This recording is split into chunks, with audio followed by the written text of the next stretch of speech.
Jed Clampett speaking. Good morning, Mr. Clampett. Are Granny and Ellie back from the hills? No, but they's due any minute, and I sure will be glad to see 'em. Keeping a wild animal fed is quite a chore. No, ma'am, I don't mean Jethro. Ellie left me with his grizzly cub, but he goes after victuals a heap like Jethro. You ever burp a bear, Miss Jane? Burp a bear? Well, no, Oh, good morning, Chief. If that's a personal call, leave 15 cents.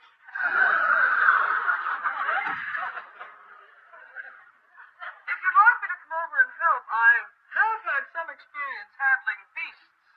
Well, that's real nice of Miss Jane, but Cousin Bessie is helping with the other little critters.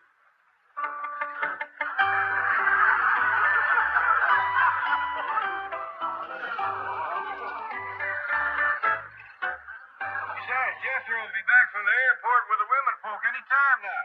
Well, if there's anything I can do... Get out of the way! Come here!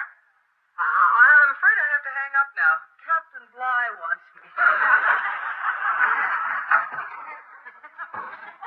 You called? Where's my morning newspaper?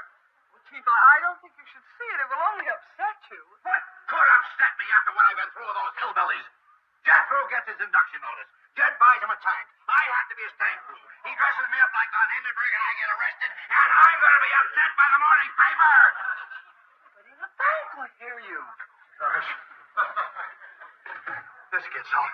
It'll be ruined. Oh, no.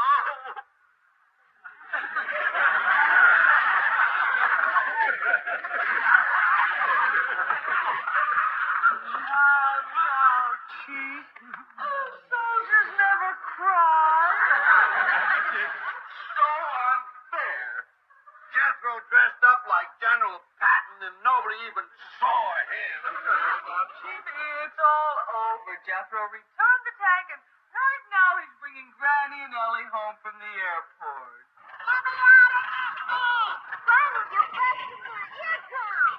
Hush up, both of them. This is the last time I'm ever hauling females in my tank.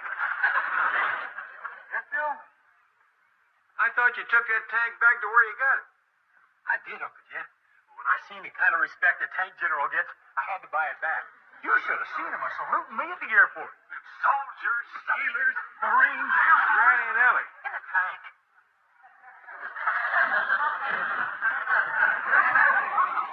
Jim, fetch my medical bag. Are you hurt, Granny?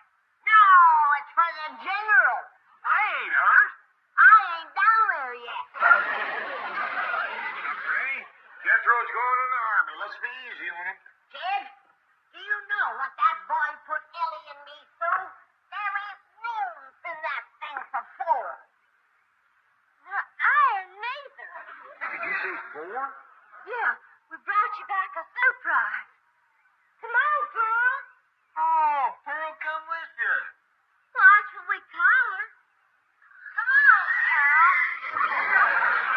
I'll take you on back, Pearl. We named the pig for Jethro's mom, because it was Pearl who gave it to us. Noisy little critter. That pig was the quietest female in the tank. You're asking for it. Watch out, civilian. You're talking to a 4-star two-gun general. Those suitcases upstairs. Oh, I need me a A. First aid is my turkey.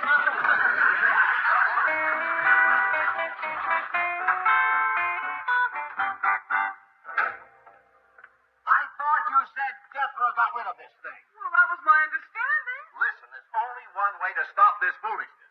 Jethro must be inducted now, today. But he hasn't had his physical. Well, quote straight. That nut might decide to go in the Navy and Jed'll buy him a destroyer. For the Air Force. And Jed might buy a B-52. What about me buying a B-52?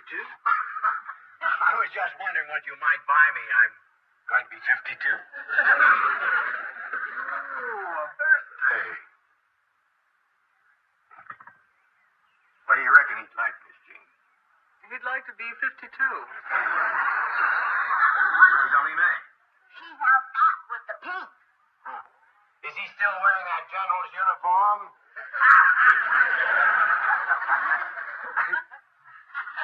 Well, speaking of Jethro, he can't go in the army until he has a physical examination. I'll get my medical bag and take care of it. Hi, Mr. Garfield. Go in yonder and take your clothes off, Jethro. What for? I'm going on maneuvers. I'm going to give you a physical examination. Granny, he'll be examined by an army doctor. Oh, no. It was one of them goomers that killed Jed's cousin. An army doctor? High-ranking one, too. General Peritonitis.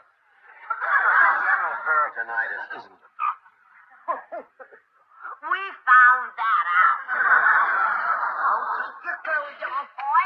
Granny, the army doctor. Ain't gonna get their hands on that child. To them, he's just a number. But to me, he's Pearl's baby. And I promised her I'd take care of him. Now, go take your clothes off, baby. Granny, couldn't you let the army doctors examine me? They're too rough, sweetheart. These are the soft, gentle hands of a healer. They's about as soft as a gator's hide. Take your clothes off. How's it look? Oh, Mr. Clampett, don't waste your time polishing this silly little old tank. Maybe you're right. Jethro wants me to buy him a great, big, brand new one. It's a beautiful thing. Please, Mr. Clampett, don't buy Jethro any more equipment. The Army will take care of that. They'll train him, outfit him, give him 3 square meals a day. They'll turn him into a real fighting man. Sure will if they cut him down to 3 meals a day. Where is the boy? Well, Granny's giving him his physical examination. Now, that's another thing the Army will take care of. Not my Granny.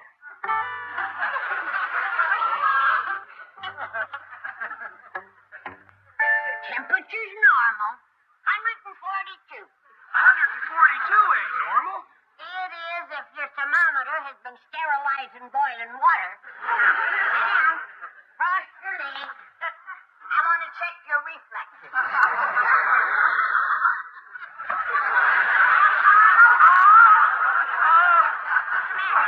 I got a busted knee. How long have you had that? Army don't like crybabies, Jethro. Now sit down. They won't even let me in the Army. It's tripled up like this. Sit down before I give you another promotion. Promotion? That's right. I done give you 1 stripe. You want a buck for a corporal?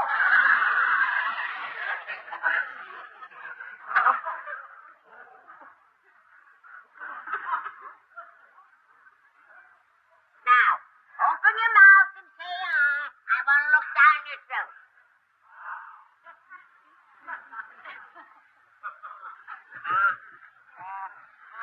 Cat stealer, you're going to get a grilled gullet. My, what an eating machine. I declare you got more teeth than a garfish. What's the matter with your tongue, Jethro? It's coated something terrible. That's wax. I declare you'll eat anything. Good thing there's a doctor in this family. Hold still. I want to look in your ear.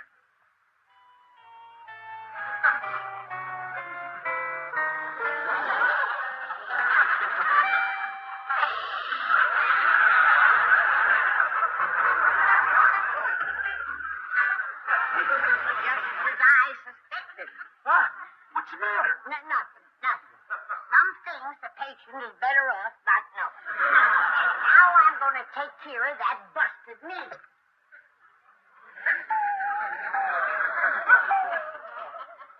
Oh, wait a minute, Granny. Let the Army take care of that. Now, you listen to me, boy.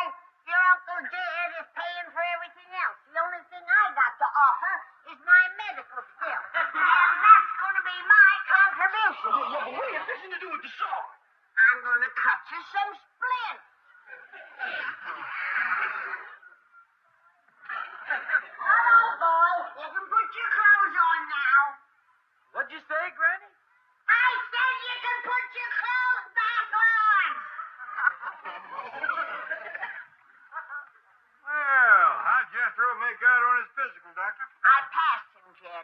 But he's got some bad health habits he ought to break. Huh? What are they? Well, for one thing, he eats hot wax.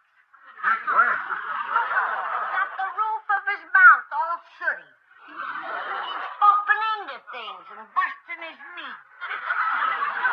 I can't get my general's uniform on over these splints. The splint stays on. Huh?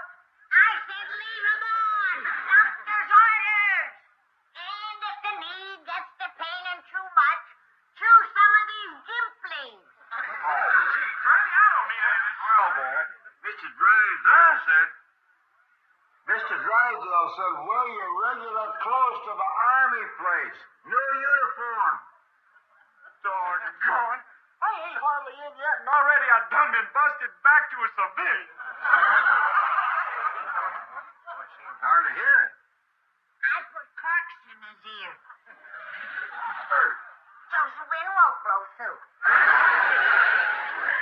I'm telling you, Jed, if you was to finger his ears, blow into his mouth, you could play his head like a ocarina.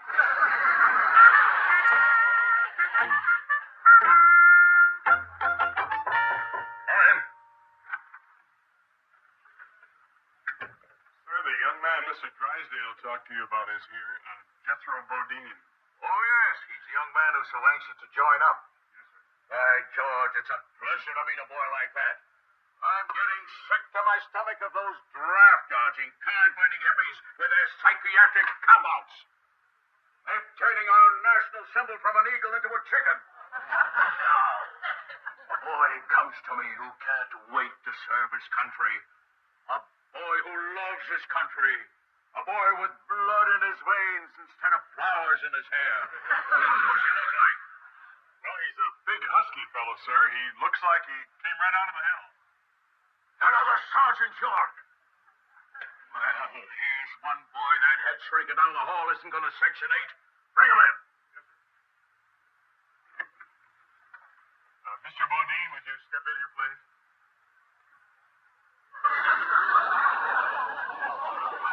Game leg and he's ready to fight. You're a real patriot, my boy. Huh? You hear, boy? What'd you say? Crippled, hard of hearing, and he's ready to serve. Can you see, boy? Don't worry, lad. We'll mend that broken body. You've got the soul and the spirit of a hero. Lord Nelson had only one arm, but he saved England.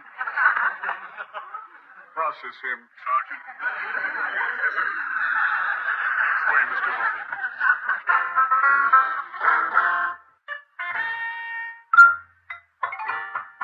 Come in.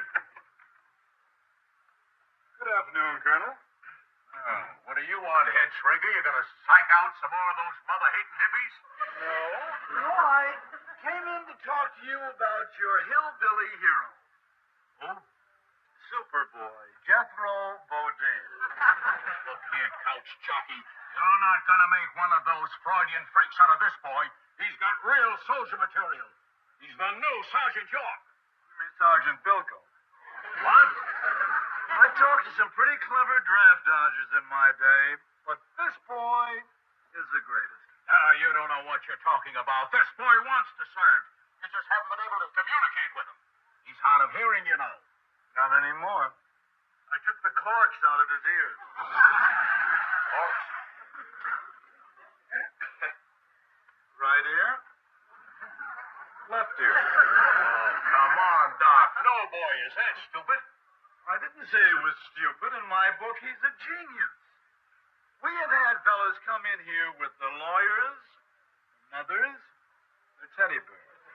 This boy does it with corks and a limp. Of course he limps. He's got a stiff leg. Not anymore. I took off the phony splints. What do you mean, phony? That boy was in pain. Sure he was. His grandmother hit him in the knee with a hammer. He's also the one who put the corks in his ears. Well, that's understandable. His grandmother doesn't want him to leave home. He's the breadwinner. They're poor. Not anymore. They've got $60 million. Huh? They live in a mansion mansion in Beverly Hills. Then why did he come in here dressed in those old clothes? I tell you, he is a genius. Get a load of this kid's reasoning. Now, he wants us to think that he's stupid enough to think that we're stupid enough to think that he is stupid enough. Ah, baloney, let me tell you something, psychiatrist. Jethro Bodine came to me recommended personally by one of the most eminent citizens of Beverly Hills, president of the Commerce Bank. You mean Field Marshal von Hindenburg?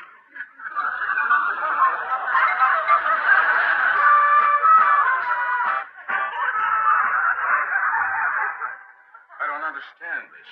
It's all part of an elaborate plan to keep this boy out of the army. I tell you, it's brilliant. They have spared no expense.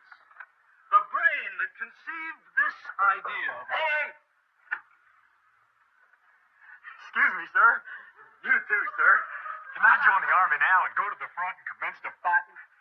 Really want to go, Jethro? Oh, yes, sir. There's just one thing. Sure would like to have me some victuals first. Oh, that's what the boy calls food, Colonel. Jethro, sit down, son. Yes, sir. Thank you. Colonel, this is where he really showed his brilliance. He had me convinced that he was a compulsive eater. Let me show you something. What is this ink blot a picture of? The truth now. It's a nude woman. And, this? Same thing.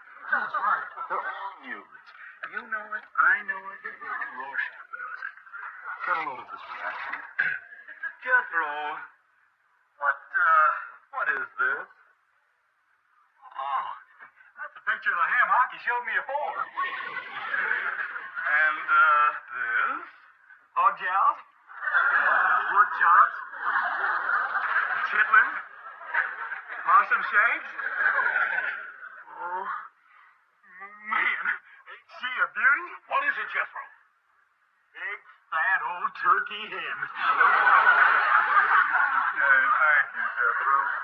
Can I join now? Won't cost you nothing. Uncle Jed's going to pay my way. Pay your way in the army? Well, yes, sir. Board, room, uniform, guns, tanks, airplanes, everything. I wonder if I could talk to this uncle of yours. Sure. You can talk to my whole family. I'd like that. I'll go fetch him right on down. Hey, and I can show you some of the things my Uncle Jed done bought for me, too. Hey, now you wait right here now, you hear? Don't worry, we will.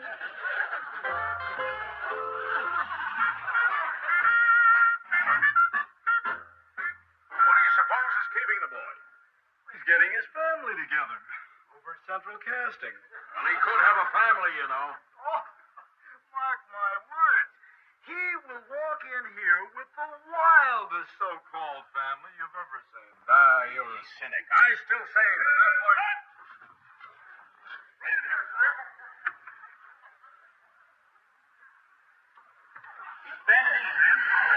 Jethro? Well, how do you like it? Uncle Jed bought it for me. The whole family come with it. They loaded? Nah, Granny's the only one that ever takes a nip.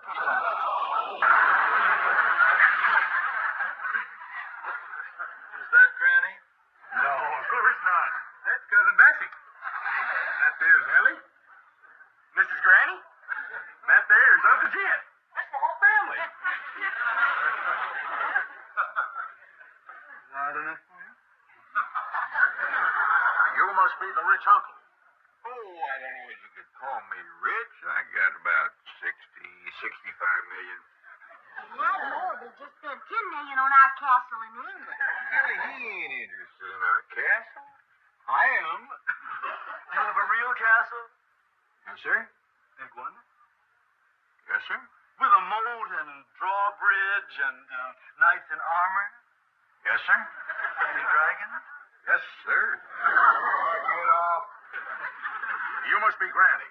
That's right. You the one who put the corks in Jethro's ears? Yep. Was it to keep the boy out of the draft?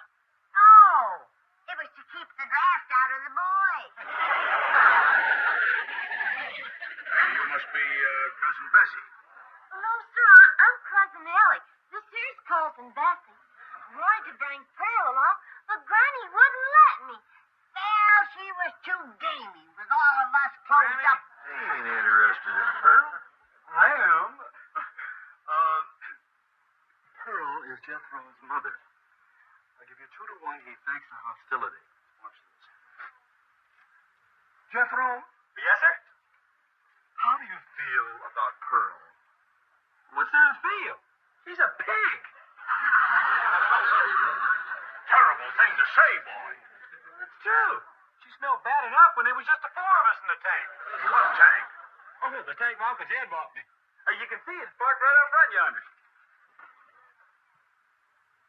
Well, these ways, Jed, they feed 'em good in the Army. What you mean? Looky here. Ham hock, pork jowl, pork chop, chickens, possum shanks. Well, are you ready to see it my way? Is he the draft-dodging champion? I guess so. What do I do with him? Put him in intelligence. He's a genius. Well, Jethro, you can take your family back to the studio now. You'll hear from us.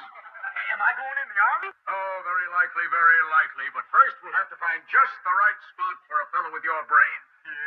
You hear that? We're proud of you, boy. He's the first one in the family to graduate 6th grade. Well, thanks for coming, folks. Goodbye now. Goodbye. Goodbye. You'll hear from us, Jethro. Thank you. Jethro. You don't really hate Pearl, do you? Heck no. I'm going home right now and give her a bucket of slop.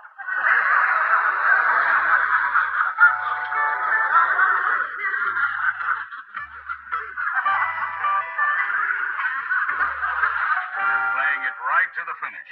The girl, the ape, grandmother, the millionaire uncle, all piling into that little tank. There goes the general. A real, authentic genius. I sure hope the Army can draft him before the CIA hears about it. Au revoir, mon general. Better man than I am, Gunga Din.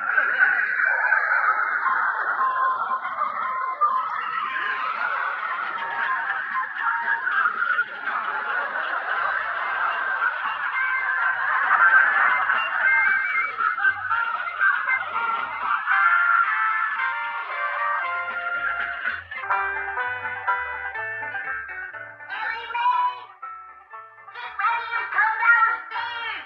It's almost time for your date. Granny, it's 9 o'clock in the morning. They aren't coming till this afternoon. Don't panic. There's plenty of time.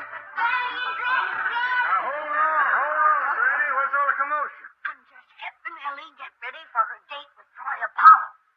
Now, for the wedding, right here. Well, now, ain't you being a mite previous? This is the first date. The boy's just coming over to go swimming. Wait till you see the eye-popping bathing suit I made for Ellie. He'll propose between his howdy and his duty. He's already got a bathing suit. Not like this one. Ellie, get down here and model your new suit for your Paula. I hope you didn't make her one of them new bikinis Jethro's always talking about. Ellie, I might have. I copied it from the last movie magazine that Pearl sent me from back home. Here, Aunt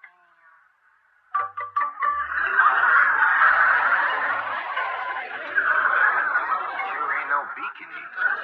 right off the cover of Cinema Sirens. Clara Bow was wearing it. I'd hate rather wear my regular bathing suit. No more bare legs. When a boy sees that much skin showing, he's liable to think there's something other than a lady. That's why he'll think I'm a fella. Don't believe that's gonna be a problem. Oh, Pop, tell Granny it don't look right. Ted, tell Ellie it does so. Now, hold on. I've lived around women long enough to know there's only one way to settle these things. Get somebody else to decide. Now, Mr. Drydale and Miss Jean is coming over this morning to get me to sign some checks. We'll ask them what they think. What matters is what Troy Apollo thinks. Don't worry, honey. He'd like you even if you was wearing a rain barrel. Them sure would be a lot cooler than this. Oh, why don't you go up and stand by freeze and keep your eye peeled for Troy at the same time. Really? Ain't you overdoing it a little for this fella? Why? Just 'cause I put a few signs out on the front porch. What sign?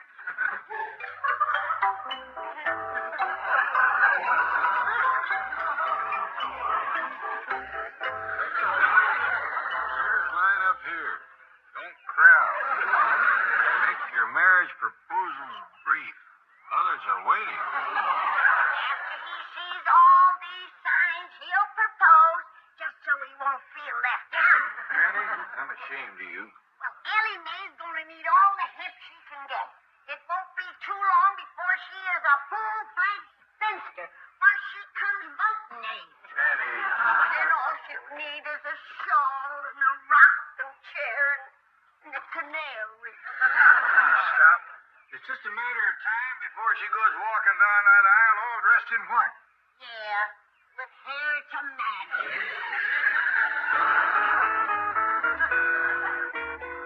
Hello, Miss Babbitt. Granny. Howdy. Greetings, all.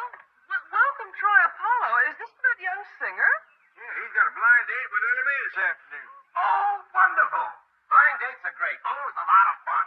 And isn't that a fine-sounding name, Troy Apollo? He's right anxious to meet Ellie, too, according to Mr. Cushing. John Cushing of the Merchants Bank set this up? My competition? That's right. Oh, wait, Mr. Clampett. These blind dates never work out. The man's a total stranger. Only a weirdo would have a kooky name like Troy Apollo. I never set much store by a man's handle. As far as there being strangers goes, they won't be once it's introduced. But Cushing? That was right nice of it. Got me right in the heart, too. Well, let's go in and sign a check. I'll get the goose quill. Holy underhanded, low-down cheap. You have been putting off getting Ellie a date. I rather suspected that one day Mr. Cushing would steal your thunder. Who cares about my thunder? He's trying to steal the Clampett account. Please don't stamp your foot again. Why not? It's very childish and extremely painful. You know about pain. A few broken toes. I stand to lose my biggest account. That is pain. Now, hang on, Chief. There's always the possibility that Troy and Ellie will hate one another. Oh, what a joy that would be. But I just can't sit here and hope. I've got to do something. Chief, you won't stand in the way of Ellie's happiness. Of course not. But I'm going to find someone who will. You mean competition for Troy Apollo? Right. And he's going to get here first. But who are you going to ask? Oh, what does it matter? Some pleasant, nice-looking fellow. I'm going to start by asking Cary Grant. There were so many checks to sign, Mr. Clampett. I thought spending money could be this tiring. Before you go, I want you to look at Ellie's new outfit. Ellie Mae! Howdy, Miss Jones. Oh, hello, Ellie. My, that is a nice-looking little dress. Miss Jane, it ain't a dress, it's a bathing suit, and we like your thinking. Your honest opinion. Righty. To be honest with you, it's absolutely arcade. See, I told you she'd love it. Oh, I'll get it. Chief. Wait till you see who I found for Ellie. He just won the title. Mr. Clampett, I have a date for Ellie. She already has a date. When she sees this boy, she'll throw rocks at Troy Apollo. Ellie, here's someone very interested in meeting you. May I present Mr. Universe? So, Dave.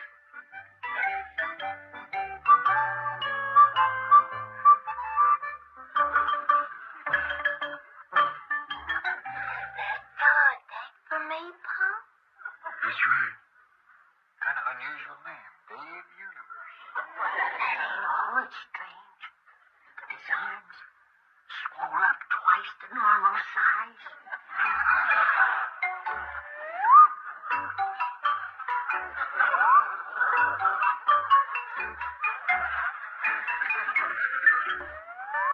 Let's get out of here and let them get acquainted. Oh, that Dave won't talk. He just stands there flexing his muscles. Now just make yourself to home, Mr. Universe.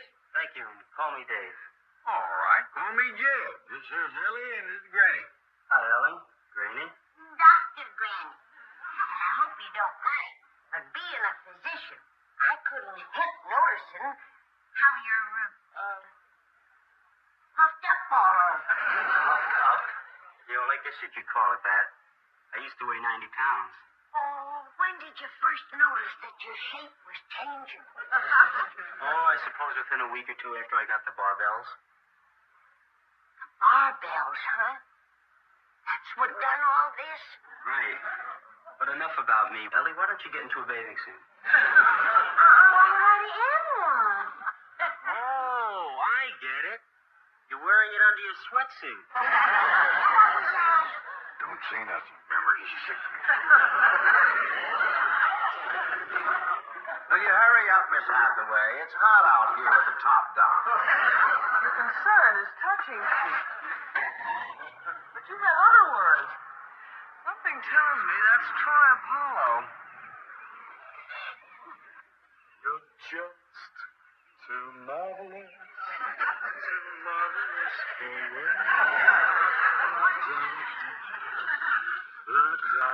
Mr. Apollo, I'm moving Drysdale. The pleasure is all yours. You were here to have a date with Ellie Mae Claret, right? You said it, man. Where is she? Look on the front porch.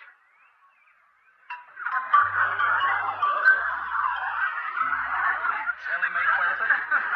You said it, man.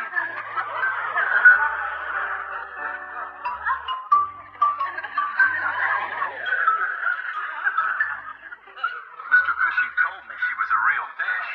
I should have asked what?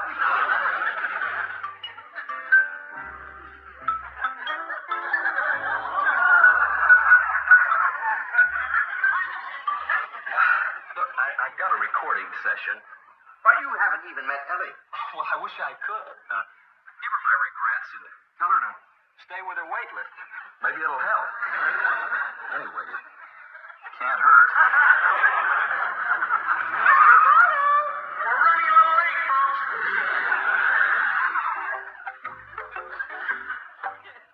Wouldn't you like to sit down and rest a bit, Mr. Universe? Dave. And Ellie, I think we'd better get down to business. You know, I've only got this afternoon, and then that's it. And you want to spend it with me?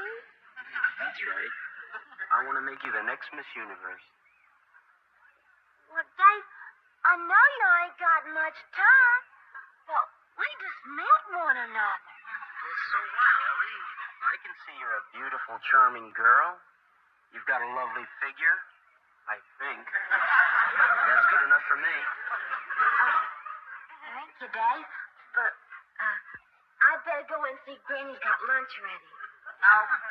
There's everything in this book from boneless to bow legs, but not one word about barbell float. I notice it's affecting the boy's memory, too. Can't seem to remember his name.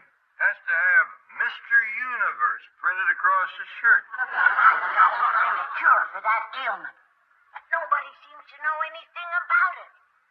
Granny, why don't you try the AMA? Of course. Apodastor's Medical Almanac. I keep it in the kitchen, 'cause it's got a dandy recipe in it for pecan pie. Well, that Mr. Universe just up and asked me to marry him. I should have known this would happen. You in that bathing suit would turn a hefty man's head. Oh, are you sure? Well, he come right out and said he wanted me to be the next Miss Universe. Next Miss Universe? And he must be a widower. Boy has had his share of trouble. Where you gonna go? Sure can't marry him. It's a shame, but I gather he ain't long for this world. He said he only had this afternoon, and that was it. He ain't got much time, Granny. Anything on barbells and the medical almanac? Nope.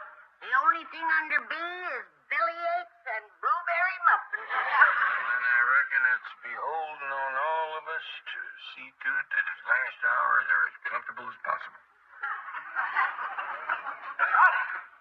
Hi. I don't believe we've met. My name's Jethro.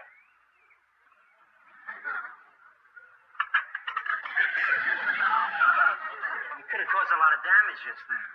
Nah. That bar's made of steel. I wasn't squeezing with all my strength. Wait, Jethro. Mr. Drysdale warned. He told me about you. That put you one up on me. I don't know nothing about you. What do you do mostly? Look around and guess. Let's see. Mr. Drysdale told you about me, huh? I know. You're a brain surgeon. Try weightlifting. Shucks. I don't need to. I already got plenty of muscles. Yeah, and I can see we're all of them all.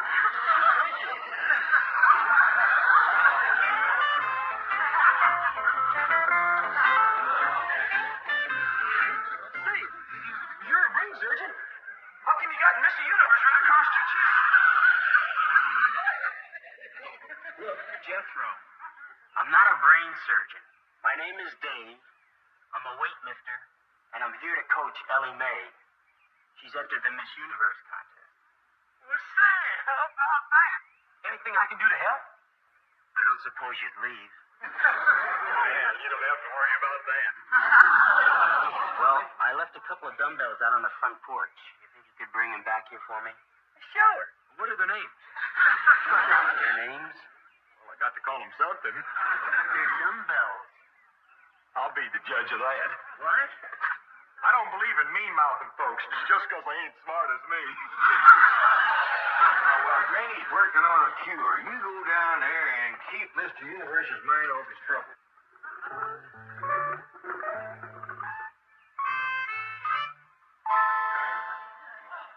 Do you see what I see?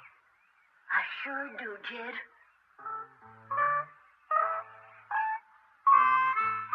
You got to admire his spunk. Swole up as he is, that poor boy is trying to build himself a wheelchair.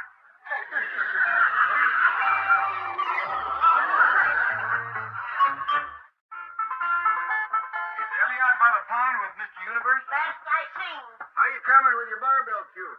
Slow it. I can't find a new lame buzzard's egg first. There's always plenty of them around, except when you need one. Howdy, Jed Clampett speaking. Oh, Mr. Cushion, we ain't seen this Troy Apollo fella. Yes, Troy is here at my bank, Mr. Clampett. See, there's been a little mix-up, but he's leaving right now. Well, Ellie's already got a... Well, I reckon Troy and her did have a date. I'll tell you what. I'll have Ellie meet Troy out in front of the house, and we'll work it out from there. Fine, Mr. Clampett. Well, I'll be talking to you. Goodbye. All right. Now, the real Ellie Mae is expecting you at her place. And if you see that Drysdale again, run over his foot. Now, get up there fast. Well, I can't go too fast, man. The top's down, and I just got my hair the way I wanted it. She'll be waiting for you out front. Then comes my next favorite pet. That's Esmeralda, my goat. Ellie, And then my favorite pet of all, Cousin Bessie yonder. she's a little beauty, all right. That's a very pretty bathing suit. Hear that, Bessie? Dave says that's a pretty suit. Speaking of bathing suits, Ellie, if you plan to be Miss Universe, you're gonna have to do something about that one. I like you a lot, Dave. I couldn't be Miss Universe. Oh, now, Ellie, don't say those things. You're gonna have that title if it kills me. Dave. Now, come on, Ellie, we're going for a few laps around the pool. Okay. I reckon if you get toward a swimming, you sure won't have no trouble of some. Tell me to get out of the water with that outfit on. How it's ugly, but it is a bathing suit. They told me you shouldn't get it wet. I don't know why. I do. It's commenced disclosing on them.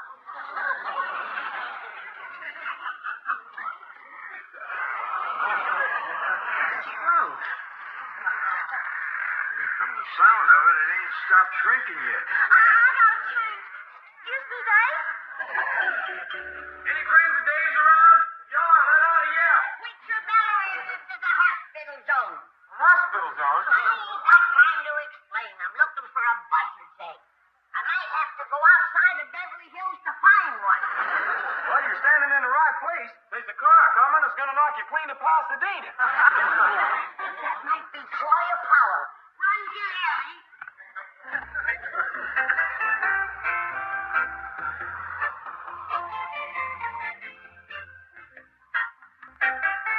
Ellie?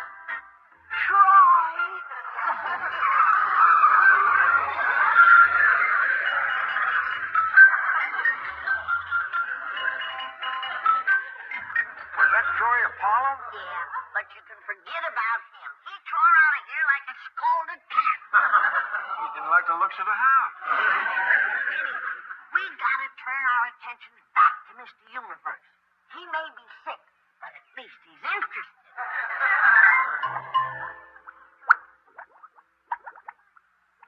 That's my cure, Jed. Hadn't you better turn the fire off so it'll cool down? Oh, it is cool. You should have seen it bubble when it was hot. Hey, that may cure barbell bloat, but it looks like it'll kill the patient doing it. Oh, Mr. Universe is taking a chance. But either way, he gains. If it don't cure him, at least he saves from a lingering death. I believe I'd mentioned that to Dave. He may not agree he's getting all that good a deal. Ellie's fetching him.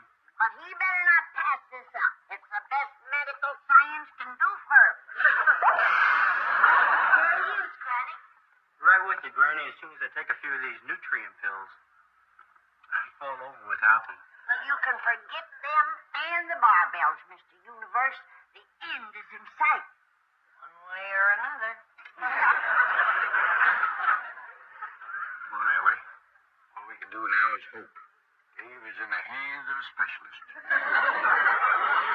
I want you to take this. Here. Granny, if that's lunch, thanks, but I brought along my own special food. What's that? Well, it's all I eat, organic foods like soy biscuits and alfalfa and bone meal, ground kelp. Dave, I think you eat nothing but that kind of stuff. It's maybe the reason you look like you do. Yeah, you're probably right.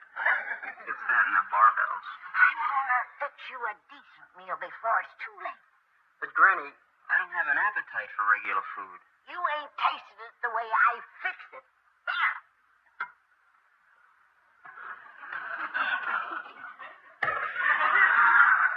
Granny, did you make this? Yeah. If you don't mind, I think I'll stick to the ground kelp.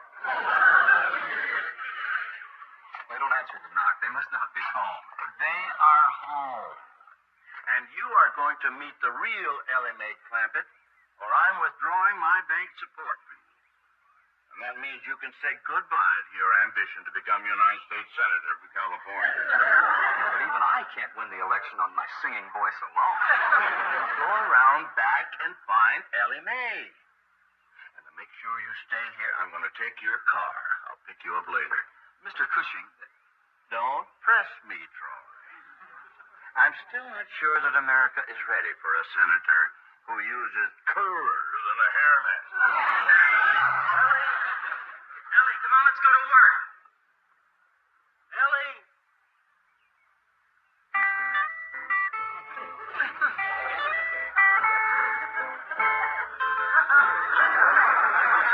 I don't care how much my country needs me. It's not worth taking her out.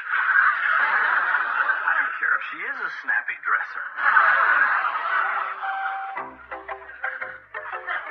Here I am, Dave. Feeling any better yet?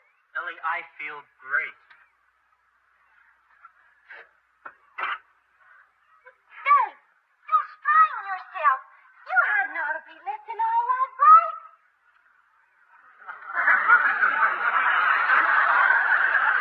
Ellie? Ellie, where did you get all that string? Well, Granny says we's healthy because we always eat the right foods. Well, like for dinner, we usually have hog gels and collard greens and grits and... Ellie, thank you, and I'll be back in a bit. I'll straighten up while you's gone.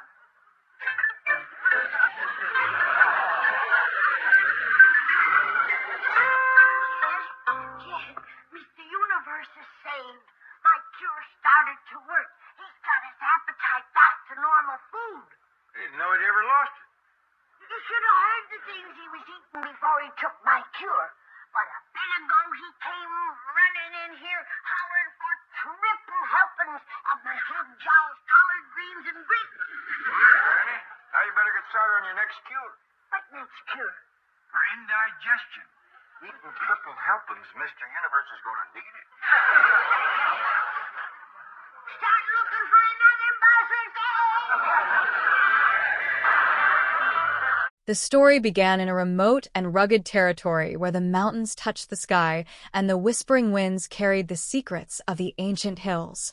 In this secluded cradle of nature, a man named Jed Claberts lived a life defined by simplicity, resilience, and an enduring devotion to his kinfolk. Jed was a poor mountaineer, a soul shaped by the hard earth and the dense forests, a husband and a father who woke every morning with a single, heavy purpose of keeping his family fed. The soil he trod upon was stubborn, the game was scarce, and the days were often long and filled with the quiet struggle that only the true people of the hills could fully understand. Yet, within Jed beats a heart of pure gold, uncorrupted by the hardships of his existence, always looking forward to the next sunrise with hope and a gentle smile. It was on a day that seemed completely ordinary, a day filled with the familiar sights and sounds of the wilderness, that everything changed in a flash of incredible fortune. Jed had taken his trusty rifle and ventured into the woods, his eyes sharp and his hands steady, searching for some food to bring back to the family hearth. He spotted a movement in the brush, lifted his firearm, and took aim, aiming to secure a modest meal for the evening. He pulled the trigger, the sound echoing through the valleys and shaking the leaves from the trees. But the bullet did not find its usual mark. Instead, it struck the earth with a strange, hollow thud, and within moments, the ground beneath his boots began to tremble and groan. Jed stepped back, his eyes widening in sheer amazement as up to the ground come a bubbling crude. A thick, dark liquid began to spurt and flow from the broken earth, rising like a geyser of shadow against the bright mountain sky. Oil, that is. The very lifeblood of the modern world, hidden for millennia beneath the rocky soil of his humble home. To the people of the world, it was black gold, Texas tea, a substance that transformed empires and altered the destinies of men. Well, the first thing you know, old Jed is a millionaire. The news of the discovery spread through the hills like wildfire, jumping from cabin to cabin and filling the valleys with a sense of wonder and disbelief. The numbers were staggering, stretching far beyond what a simple mountaineer could ever comprehend, turning the poor hunter into one of the wealthiest individuals in the country overnight. The kinfolk, gathered around the porch of the old cabin, looked at the bubbling well and then at Jed, their minds racing with the endless possibilities of this new reality. They said Jed move away from there. They argued that the mountains, though beautiful and beloved, were no longer the place for a man of such immense fortune. They said, California is the place you ought to be, a land of sunshine, opportunity, and grand estates where a millionaire could truly find his place. So, with heavy hearts but excited spirits, they loaded up the truck with every possession they owned, strapping the old chairs, the iron pots, and the memories of their past onto the vehicle, and they moved to Beverly. Hills, that is. Swimming pools, movie stars, and grand avenues lined with palm trees became their new horizon, a stark contrast to the quiet hills they left behind. The transition from the wilderness to the height of luxury was nothing short of extraordinary, earning them the nickname of the Beverly Hillbilly among the locals who watched their arrival with a mixture of amusement and curiosity. On a bright and sunny morning in this new paradise, the birds were singing around the grand mansion, and the morning sun reflected off the pristine water of the massive swimming pool. Miss Jane, an elegant and professional lady who assisted with the family affairs, walked through the grand corridors and spotted the master of the house. "Good morning, Mr. Claberts," she said, her voice clear and welcoming, carrying the polite tone of a seasoned assistant. Jed looked up from his porch, his face still holding the simple warmth of the hills despite the luxury that surrounded him. He smiled and greeted her warmly, asking about the whereabouts of his beloved family members. "Are Granny and Ellie back from the hills?" Jed inquired, his voice laced with the gentle drawl of his homeland. Miss Jane shook her head slightly, holding a clipboard in her hands. "No, but they do any minute, and I sure will be glad to see them," she replied, shifting her posture as she thought about the lively household. "Keeping a wild animal fed is quite a chore," she added with a soft sigh, thinking of the unique pets that had accompanied the family to California. Jed chuckled, a deep and rumbling sound that showed his good nature. "Well, no, ma'am, I don't mean Jethro," he clarified, wanting to make sure there was no misunderstanding about his large and enthusiastic nephew. "Ellie left me with his grizzly cub, but he goes after vigils a heap like Jethro," Jed explained, comparing the hearty appetite of the young bear to that of his nephew, who was famous for his ability to consume massive amounts of food at any time of the day. Miss Jane blinked, trying to process the idea of a grizzly bear cub wandering around the manicured lawns of Beverly Hills. "You ever burp a bear, Miss Jane?" Jed asked in a completely casual manner, as if he were asking about the weather or the morning news. Miss Jane stopped in her tracks, her mouth opening slightly in surprise. "Burp a bear? Well, no, she stuttered, completely at a loss for words as the image of burping a wild beast flashed through her mind. Before the conversation could proceed any further, a loud and commanding voice interrupted the morning peace. "Oh, good morning, Chief," Miss Jane said, turning her attention to the newcomer who had just entered the area, looking somewhat disheveled and highly stressed. Milburn Drysdale, the president of the Commerce Bank and the man responsible for managing the massive fortune of the Clabberts family, hurried forward, his eyes darting around anxiously. Jed, ever the hospitable host, reached into his pocket and offered a few coins. "If that is a personal call, I will leave 15 cents, Jed said, showing his constant willingness to pay his own way and avoid being a burden to anyone. Miss Jane, always eager to be helpful and efficient, looked at the situation and offered her assistance. "If you would like me to come over and help, I have had some experience handling beasts," she said, referring back to the grizzly cub situation. "Well, that is real nice of you, Miss Jane, but Cousin Bessie is helping with the other little critters," Jed replied with gratitude.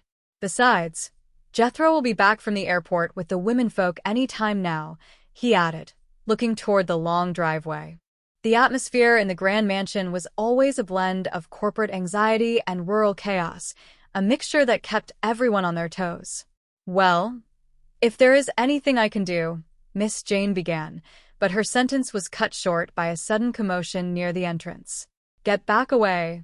Come here," a voice shouted from the distance, followed by the unmistakable sound of metal clinking and a strange, low grunt that did not sound like any human language. "I am afraid I have to hang up now," Miss Jane muttered into a telephone receiver she had been holding, her professional demeanor momentarily slipping as the chaos escalated. "Captain Bly wants me," she said, using a humorous nickname for her demanding boss who was currently pacing the floor with an expression of pure dread. "You called?" she asked, turning to face him fully. "Where is my morning newspaper?" the chief demanded, his voice trembling with a mixture of anger and fear. "Well, Chief, I don't think you should see it," Miss Jane replied cautiously, holding the paper behind her back. "It will only upset you," she added, knowing the volatile nature of his current mood. The bank president exploded with frustration, his hands waving wildly in the air. "What? Call me? You would upset me after what I have been through with those hillbillies?" he cried out, his voice echoing off the high ceilings of the mansion. The past few days had been a whirlwind of bizarre events that had pushed the professional businessman to the absolute brink of his sanity. Jethro gets his induction notice, he recounted, ticking the events off on his fingers. Jed buys him a tank, a literal, massive, military tank for a boy who had only just discovered the complexities of modern machinery. "I have to be his tank crew," Drysdale continued, his voice rising in pitch as he remembered the indignity of the situation. "He dresses me up like Don Hindenburg, and I get arrested, and I'm going to be upset by the morning paper." "Chief, nobody in the bank will hear you," Miss Jane tried to soothe him, looking around nervously to ensure no high-value clients were within earshot of this spectacular meltdown. The banker dropped into a nearby chair, burying his face in his hands as the weight of the potential public relations disaster washed over him. "Oh, gosh, if this gets out, I will be ruined," he moaned, imagining the headlines in the financial journals detailing how the president of a major financial institution was caught driving a military vehicle through the streets of Los Angeles while dressed in an absurd uniform. "Oh, no. Oh," he groaned, the despair evident in every syllable. "Oh, now. Chief," Miss Jane said, stepping forward and patting his shoulder in a reassuring manner. "Old soldiers never cry," she reminded him, trying to appeal to his sense of pride and dignity. The banker sniffed, looking up with a pathetic expression. "It is so unfair," he complained. "Jethro dressed up like General Patton and nobody even saw him, yet I wear a uniform for 5 minutes and the entire police force arrives." "Now, Chief, it is all over," Miss Jane said, trying to bring him back to reality. "Jethro returned the tank, and right now, he is bringing Granny and Ellie home from the airport," she assured him, believing that the military madness had finally come to an end. However, the peace of Beverly Hills was about to be shattered once again by the return of the travelers. From the long, winding driveway outside, a deep, mechanical roar began to grow, shaking the windows of the mansion and vibrating through the floorboards. It was not the sound of a luxury limousine or a modern sports car. It was the heavy, thumping tread of a full-sized military tank, rolling over the pristine asphalt and crushing the carefully manicured hedges. Inside the vehicle, loud voices were competing with the roar of the engine. "Get me out of this thing," Granny shouted, her sharp voice piercing through the mechanical din. "Granny, you are busting my eardrums." Jethro yelled back from the driver's seat, his hands gripping the steering levers with immense pride. "Hush up, both of you." Ellie Mae joined in, her voice filled with excitement rather than annoyance, as she looked out of the hatch. "This is the last time I am ever holding females in my tank," Jethro declared, trying to maintain his authority as the self-appointed commander of the armored vehicle. The tank came to a grinding halt right in front of the grand entrance, leaving deep track marks on the driveway. Jed walked out onto the porch, his eyes wide as he beheld the return of the massive machine. "Jethro, I thought you took that tank back to where you got it," Jed said, his voice mild but filled with a gentle reprimand. The young man climbed out of the hatch, wearing a magnificent uniform adorned with shiny medals and oversized stars. "I did, Uncle Jed," Jethro explained with a massive grin, "but when I seen the kind of respect a tank general gets, I had to buy it back." "You should have seen them saluting me at the airport," he boasted, puffing out his chest. "Soldiers, sailors, Marines, Air Force, everyone was giving me the highest honors." Granny and Ellie climbed out after him, looking somewhat disheveled from the bumpy ride. In the tank, "Jed, fetch my medical bag," Granny commanded the moment her boots hit the ground, her face set in a stern expression. Jed looked at her with concern, stepping forward to assist the elderly woman. "Are you hurt, Granny?" he asked anxiously. "No, it is for the general," she replied, pointing a sharp finger at Jethro, who was still saluting an imaginary crowd. "I ain't hurt, and I ain't down there yet," she added, dusting off her apron. Jed sighed softly, turning his attention to the young man who was so eager to enter the armed forces. "Granny, Jethro is going in the army. Let's be easy on him," Jed suggested, wanting to ensure the boy's final days at home were filled with peace and familial warmth. "Jed, do you know what that boy put Ellie and me through?" Granny demanded, her eyes flashing with mountain fire. "There ain't room in that thing for 4, she complained, referring to the cramped interior of the military machine. Jed blinked, looking at the tank and then back at his family. "Neither have I," he murmured, processing her words. "Did you say 4? He asked, realizing the math did not add up since only Granny, Ellie, and Jethro were supposed to be traveling. "Yeah, we brought you back a surprise," Jethro chimed in, leaning back into the hatch of the tank. "Come on, Pearl," he called out, reaching down into the darkness of the armored hull. "Oh, Pearl, come with ya," a soft voice echoed from inside, followed by a loud, distinct oink that shattered any remaining illusion of a normal arrival. "Well, that is what we call her." Jethro laughed as he pulled a large, round, pink pig out of the tank. "Come on, Pearl, I will take a little bath, pal."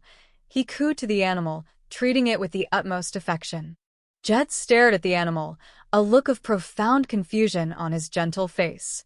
"We named the pig for Jethro's ma, because it was Pearl who gave it to us," Ellie Mae explained, stepping forward to pet the animal's snout. "No, you're deluded, critter," Granny snapped, shaking her head at the explanation. "That pig was the quietest female in the tank," she stated, giving credit where credit was due, as the animal had indeed behaved better than anyone else during the journey from the airport. "You're asking for it," Jethro warned, looking at the banker who had wandered outside to witness the spectacle. "Watch out, civilian. You're talking to a 4-star 2-gun general," the young man declared, assuming a dramatic pose that he had likely seen in a movie theater. "Go and take those suitcases upstairs," he commanded, pointing toward the luggage. "Oh, I need me a aide," Jethro muttered to himself, realizing that a general of his status should not be handling his own logistics. "First aid is maternal medicine," Granny added, completely misinterpreting the word but speaking with absolute authority. Milburn Drysdale stood on the porch, his face turning a shade of pale that alarmed Miss Jane. He turned to Jed, his voice trembling with a mixture of panic and determination. "I thought you said Jethro got rid of this thing," the banker said, pointing a shaking finger at the iron monster sitting on his client's lawn. "Well, that was my understanding," Jed admitted, scratching his chin as he looked at the tank. Drysdale took a deep breath, his financial mind working rapidly to find a solution to this nightmare. "Listen, there is only one way to stop this foolishness," he whispered to Jed and Miss Jane. "Jethro must be inducted now. Today," he declared, believing that the structure and discipline of the actual military was the only thing that could save them from further embarrassment. "But he hasn't had his physical," Miss Jane pointed out, looking at her schedule. "Well, folks, think," Drysdale urged, his eyes wide with a terrifying vision of the future. "That nut might decide to win the Navy and Jethro buy him a destroyer," he warned, imagining a massive warship parked in the swimming pool. "Or the Air Force. And Jed might buy a B-52, he added, his voice cracking at the thought of a strategic bomber landing on the roof of the mansion. Jed, who had only caught the last part of the sentence, walked over with a curious expression. "What was that about me buying a B-52? He asked, genuinely interested in whatever the banker was proposing. "I was just wondering what you might buy me," Jethro interrupted, overhearing the conversation. "I'm going to be 52, he claimed, his understanding of age and numbers being notoriously flawed. "Oh, a birthday," Jed said, his face lighting up with a warm smile. "What do you reckon he'd like, Miss Jean?" he asked, turning to the helpful assistant. Miss Jane smiled wryly, looking at the oversized young man who was dressed like a warlord. "He'd like to be 52, she remarked softly, knowing that Jethro had a very long way to go before reaching that level of maturity. "Where's Ellie Mae?" Jed asked, looking around as the young girl disappeared from the immediate group. "She's out back with the pig," Miss Jane replied, gesturing toward the expansive rear gardens where Ellie was likely introducing Pearl to the luxury amenities. "Oh," Jed murmured, nodding. "Is he still wearing that general's uniform?" he asked, looking at Jethro, who was currently practicing his military march along the edge of the driveway. "Speaking of Jethro, he can't go in the army until he has a physical examination," Drysdale reminded everyone, eager to move the process forward before any more military surplus could be purchased. Granny stepped forward, her medical bag already gripped firmly in her hand. "I'll get my medical bag and take care of it," she announced with an air of absolute confidence that terrified anyone who knew anything about her unorthodox mountain remedies. "Hi, Mr. Bradfield," Jethro called out as they moved toward the house, completely mispronouncing the banker's name as usual. "Go in yonder and take your clothes off, Jethro," Granny ordered, pointing toward a small room off the main hall. "What for?" Jethro asked, looking disappointed. "I'm going on maneuvers," he protested, wanting to return to his tank. "I'm going to give you a physical examination," Granny stated, broke no argument from the young man. "A granny," Jethro complained, looking for support from the adults. He'll be examined by an army doctor, Drysdale intervened, trying to explain the official procedures of the United States military. Oh, no, Granny retorted, her face hardening into an expression of fierce protection. It was one of them Gummers that killed Jed's cousin, she claimed, her memory of past medical encounters being deeply colored by old mountain grudges. An army doctor? Jed asked, looking thoughtful. I reckon one, too, he murmured, trying to recall the family history. General Peritonitis, Granny declared, naming the supposed medical officer who had caused the tragedy. General Peritonitis isn't a doctor, Drysdale corrected gently, trying to explain that peritonitis was a medical condition rather than a military commander. We found that out, Jed nodded, completely missing the point of the correction. Oh, take your clothes off, boy, Granny commanded, turning back to Jethro and ignoring the city slickers and their explanations. Granny, the army doctor. Drysdale tried again, but Granny cut him off with a sharp wave of her hand.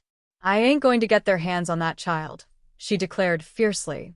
To them, he's just a number, but to me, he's Pearl's baby, and I promised her I'd take care of him, she said, her voice softening for a brief moment as she thought of her family responsibilities.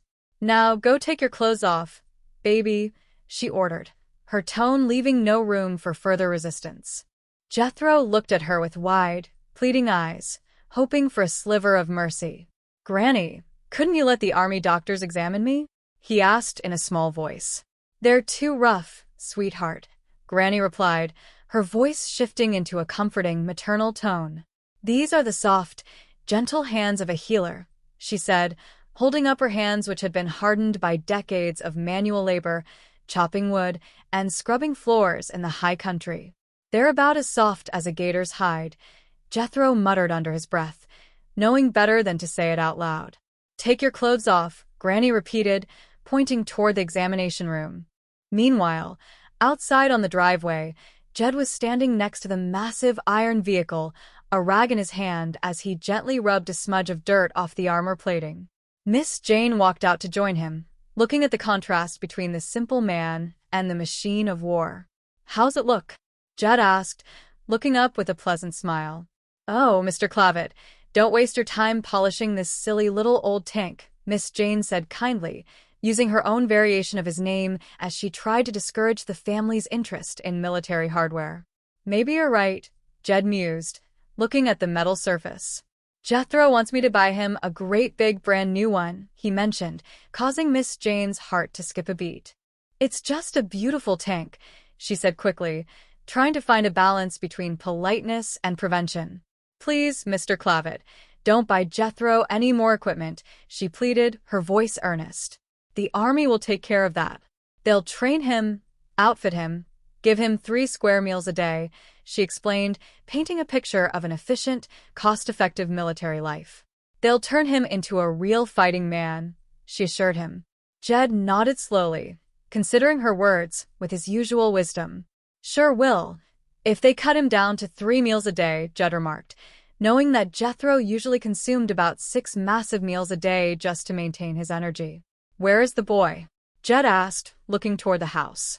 Well, Granny's giving him his physical examination, Miss Jane replied. Now, that's another thing the army will take care of, she noted, hoping that Granny's medical intervention wouldn't cause any permanent damage. Inside the temporary examination room, Jethro was sitting on a wooden stool, looking incredibly miserable while Granny hovered over him with a massive, old-fashioned thermometer. Not like Granny, Jethro muttered as she pulled the glass tube from his mouth and held it up to the light. The temperature's normal, Granny announced, squinting at the markings. 142, she read aloud with absolute certainty. 142 ain't normal, Jethro protested, having a rare moment of mathematical clarity regarding human body heat. It is if your thermometer has been sterilized in boiling water, Granny countered sharply, dismissing his objection without a second thought. Sam, cross your legs, she ordered, using an incorrect name as she often did when she was focused on her medical duties. I want to check your reflexes, Granny explained, producing a heavy wooden mallet from her bag. What's the matter? Jethro asked, shifting nervously on the stool as he saw the weapon. "I got a busted knee," he complained, pointing to his leg. "How long have you had that?" Granny asked, tapping the joint lightly with the mallet, causing Jethro to let out a loud howl of pain. "The army don't like crybabies, Jethro," she reprimanded him, shaking her head at his lack of fortitude. "Now sit down," she commanded as he tried to stand up. "They won't even let me in the army. All crippled up like this," Jethro moaned, rubbing his leg and hoping that a medical discharge before entry would save him from further examinations. "Sit down before I give you another promotion," Granny ordered, holding the mallet aloft. "Promotion?" Jethro asked, his eyes lighting up at the word, his simple mind instantly forgetting the pain. "That's right, I done give you one stripe," Granny said, referencing her own unique hierarchy of military ranks. "You want a buck for a corporal?" she asked, dangling the prospect of advancement in front of him. "Oh," Jethro whispered, sitting up straight and trying to look like a proper soldier. "Now open your mouth and say, ah," Granny commanded, leaning in close. "I want to look down your throat," she said, peering into his mouth.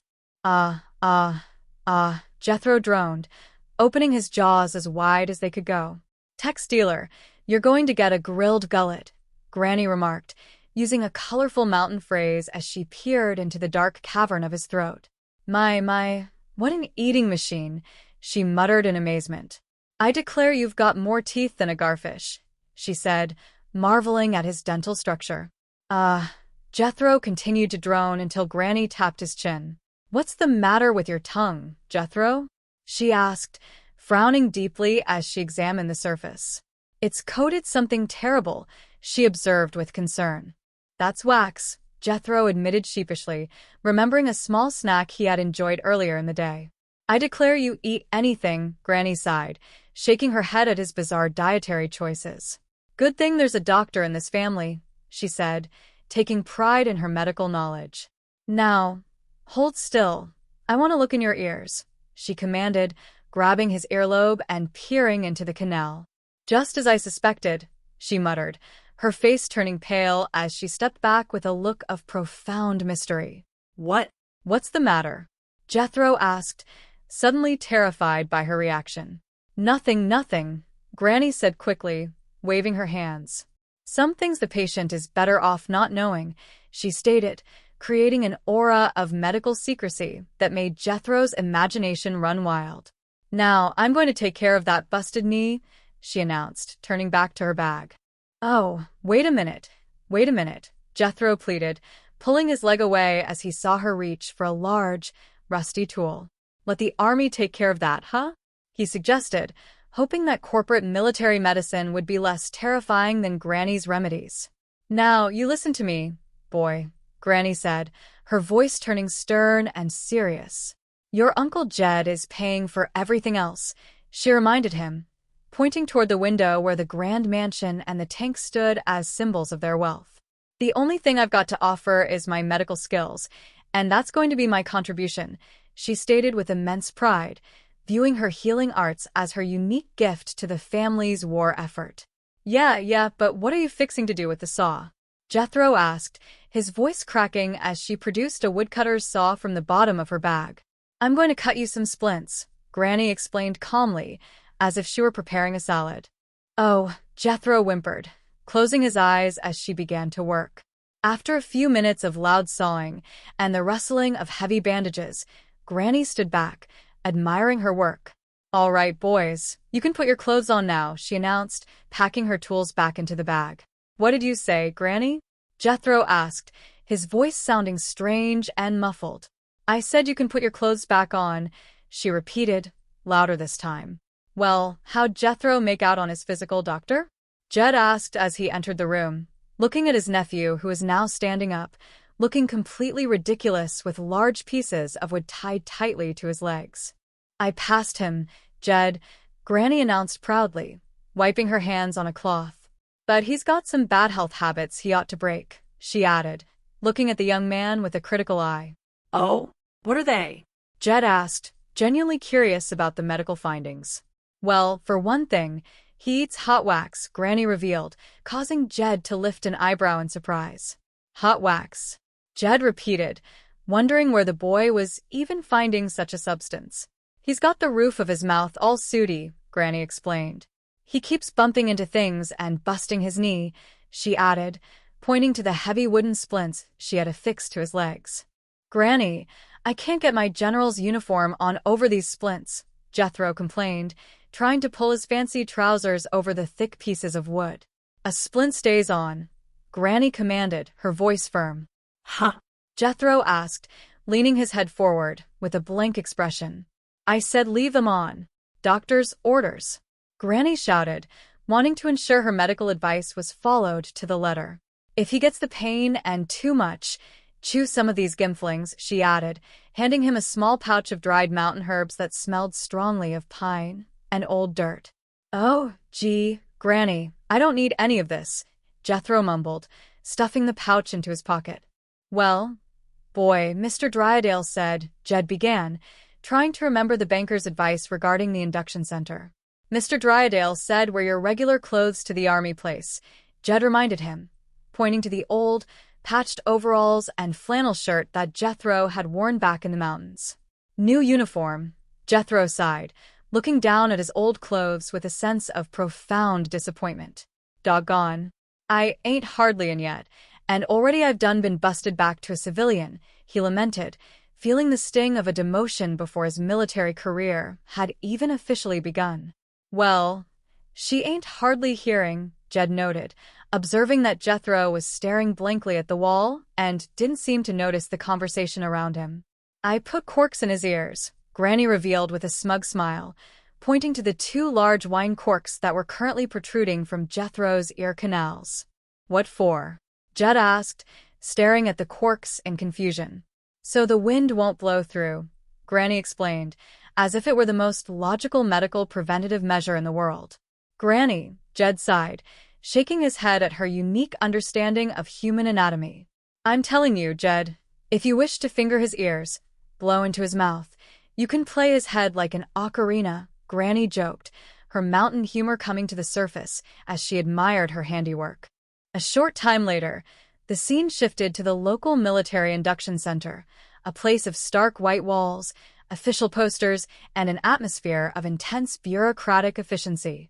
In a large office at the end of the hall, a stern military officer sat behind a massive desk covered in paperwork. Come in, a voice called out as a young sergeant knocked on the door. Sir, the young man Mr. Drydale talked to you about is here, the sergeant announced, holding a folder in his hand. Jethro Bodine, he added, reading the name from the top sheet. Oh, yes, he's the young man who's so anxious to join up, the officer said, his face softening into a proud smile. Yes, sir, the sergeant confirmed. By George, it's a pleasure to meet a boy like that, the officer declared, leaning back in his chair and rubbing his hands together with satisfaction. I'm getting sick to my stomach of those draft guards and car-binding hippies with their psychiatric come-outs, the colonel complained, expressing his frustration with the modern youth who tried every trick in the book to avoid serving their country. They're turning our national symbol from an eagle into a chicken, he lamented, shaking his head at the state of the nation. Now, a boy comes to me who can't wait to serve his country, he said, his voice rising with patriotic fervor. A boy who loves his country, a boy with blood in his veins instead of flowers in his hair, he praised, imagining a modern hero arriving at his doorstep. What's he look like? The colonel asked, eager to see this paragon of military virtue. Well, he's a big, husky fellow, sir, the sergeant described, looking back out the door. He looks like he came right out of the hill, he added. Another Sergeant York, the colonel beamed, invoking the memory of one of the greatest military heroes in history. Well, here's one boy that had shrinker down the hall isn't gonna Section 8, the officer declared, confident that Jethro would pass any mental exam with flying colors. Bring him in, he ordered. Yes, sir, the sergeant replied, turning toward the doorway. Mr. Bodine, would you step in here, please? He called out into the hallway.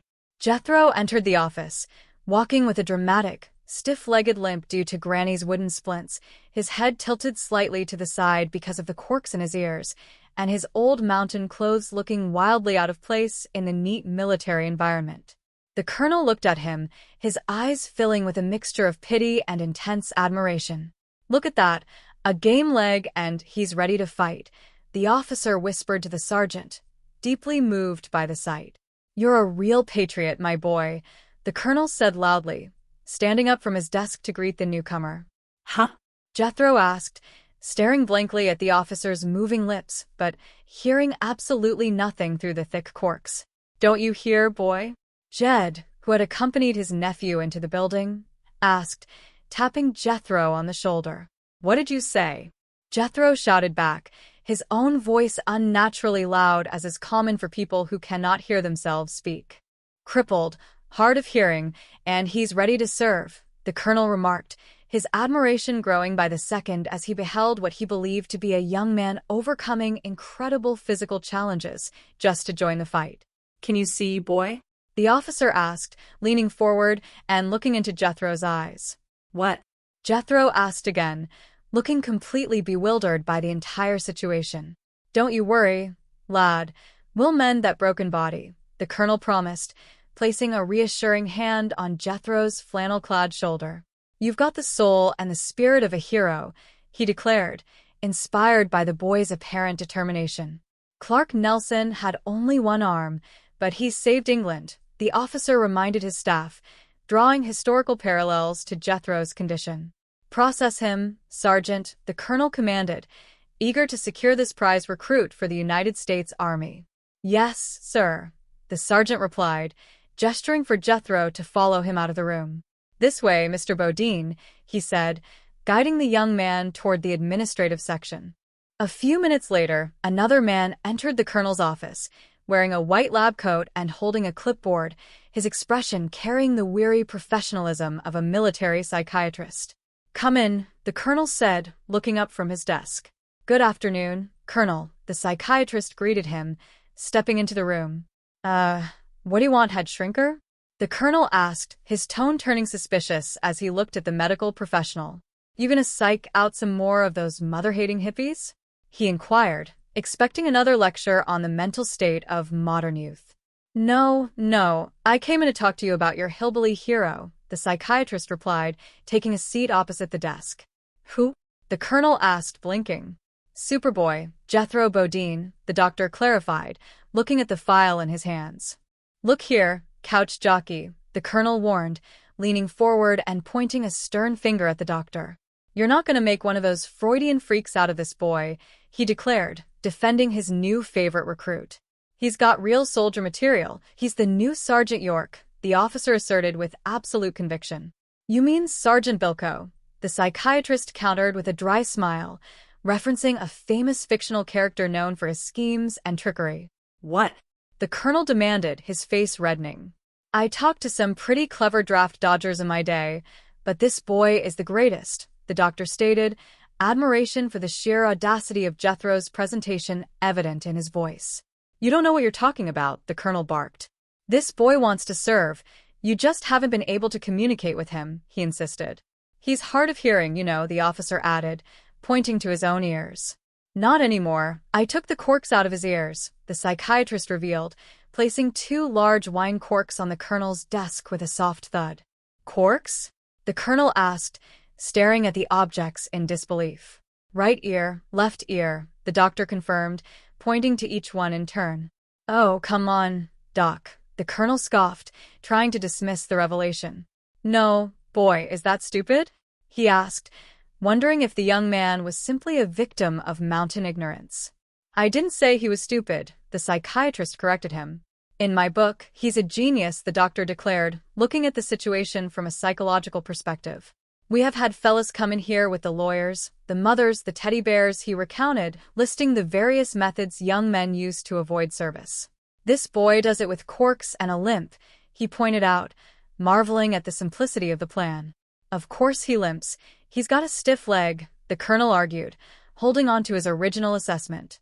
"Not anymore. I took off the phony splints," the psychiatrist revealed, adding 2 large pieces of kindling wood to the pile of evidence on the desk. "What do you mean, phony?" "That boy was in pain," the colonel insisted, remembering the dramatic limp. "Sure he was. His grandmother hit him in the knee with a hammer," the doctor explained, sharing the details of the family's unorthodox medical history. He's also the one who put the corks in his ears, the psychiatrist added. Well, that's understandable. His grandmother doesn't want him to leave home, the colonel reasoned, trying to find a logical explanation for the family's behavior. He's the breadwinner. They're poor, he assumed, remembering the old clothes Jethro was wearing. Not anymore. They've got $60 million, the psychiatrist revealed, shattering the colonel's assumptions in a single sentence. Huh? The colonel gasped, his mouth dropping open. They live in a mansion in Beverly Hills, the doctor added, delivering the final blow to the officer's illusions. Then why did he come in here dressed in those old clothes? The colonel asked, completely baffled by the contradiction between immense wealth and mountain attire. I tell you, he is a genius, the psychiatrist reiterated, leaning forward with excitement. Get a load of this kid's reasoning, he urged. Now, he wants us to think that he's stupid enough to think that we're stupid enough to think that he is stupid enough, the doctor explained, outlining a complex psychological double bluff that he believed Jethro had engineered. Baloney, let me tell you something, psychiatrist, the colonel scoffed, refusing to accept that he had been duped by a young man from the hills. Jethro Bodine came to me recommended personally by one of the most eminent citizens of Beverly Hills, president of the Commerce Bank, he revealed, relying on Drysdale's corporate reputation. You mean Field Marshal von Hindenburg? The psychiatrist asked with a wry smile, referencing the banker's previous uniform incident. I don't understand this, the colonel muttered, running a hand over his face as his certainties began to crumble. It's all part of an elaborate plan to keep this boy